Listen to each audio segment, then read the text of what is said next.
बेटियां घर छोड़ती हैं घर वालों को नहीं, इस सच का एहसास उनके पास सदा बना रहता है। बस घर के लोगों को ज़रा देर लगती है इसे समझने में।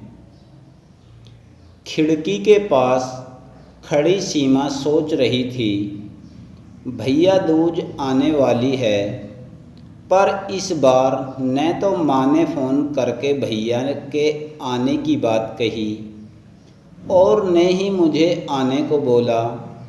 ऐसा कैसे हो सकता है, हे भगवान, बस ठीक हो सब कुछ।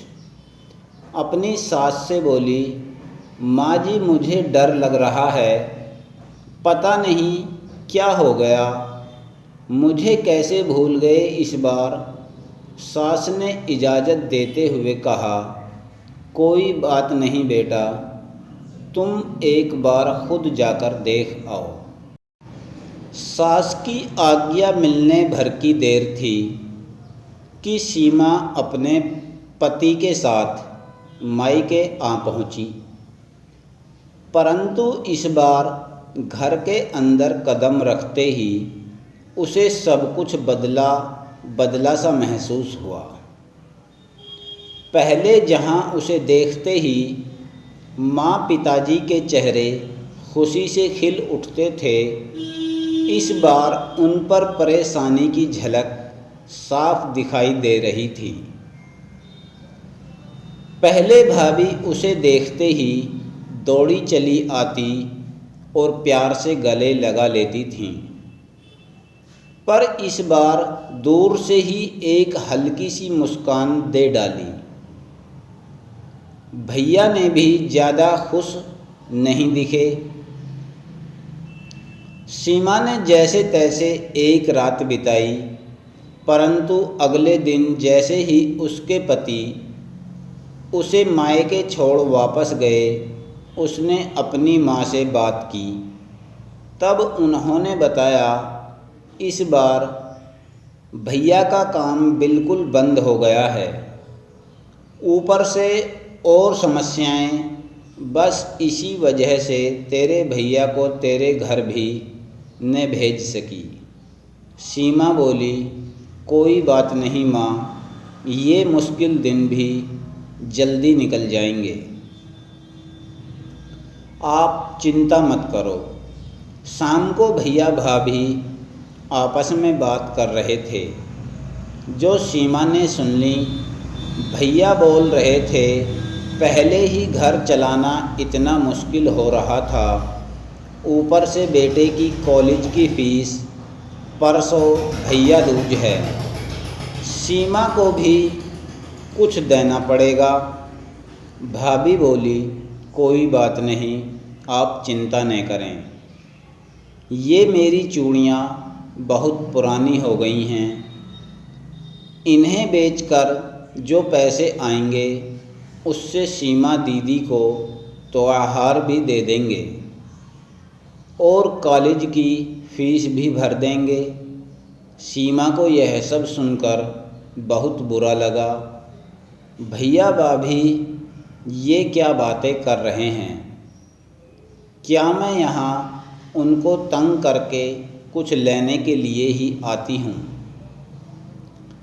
वह अपने कमरे में आ गई, तभी उसे याद आया कि शादी से कुछ समय पहले जब वह नौकरी करती थी तो उसने बड़े शौक़ से अपनी पहली तनख्वाह लाकर पापा को दी थी।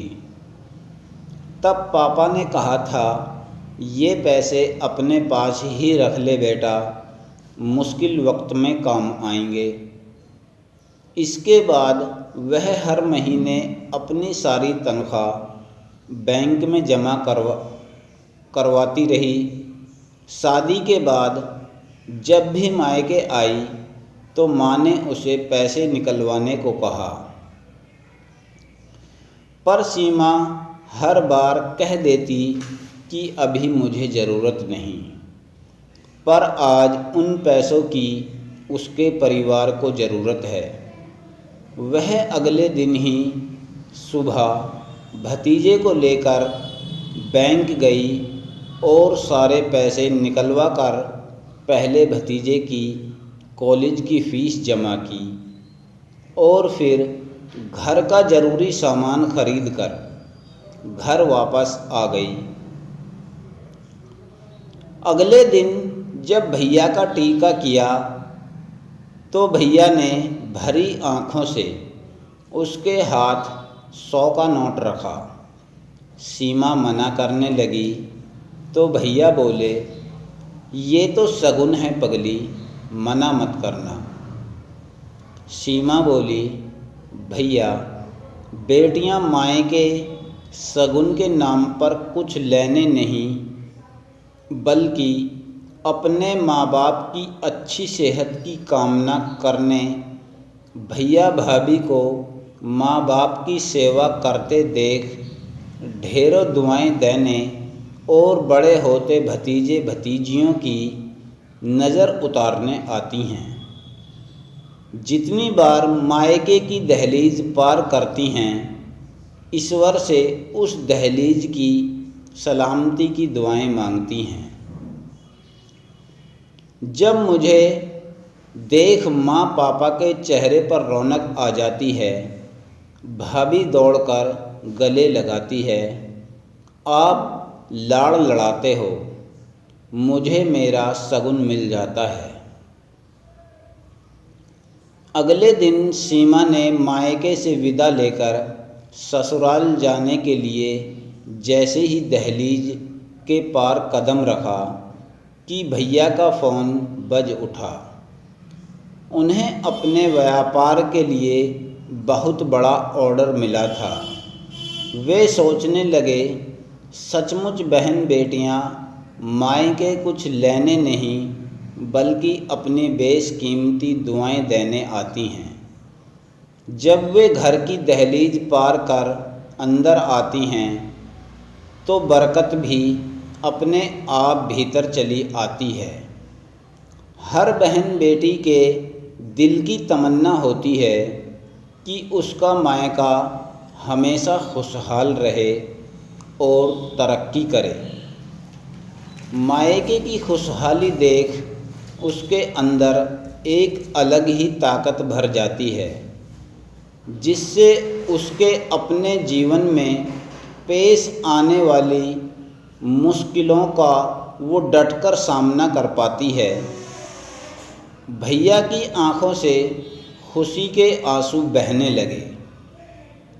अगर आपको हमारी कहानी पसंद आई हो तो वीडियो को लाइक करें और चैनल को सब्सक्राइब करें, फॉलो करें और वीडियो को शेयर करें।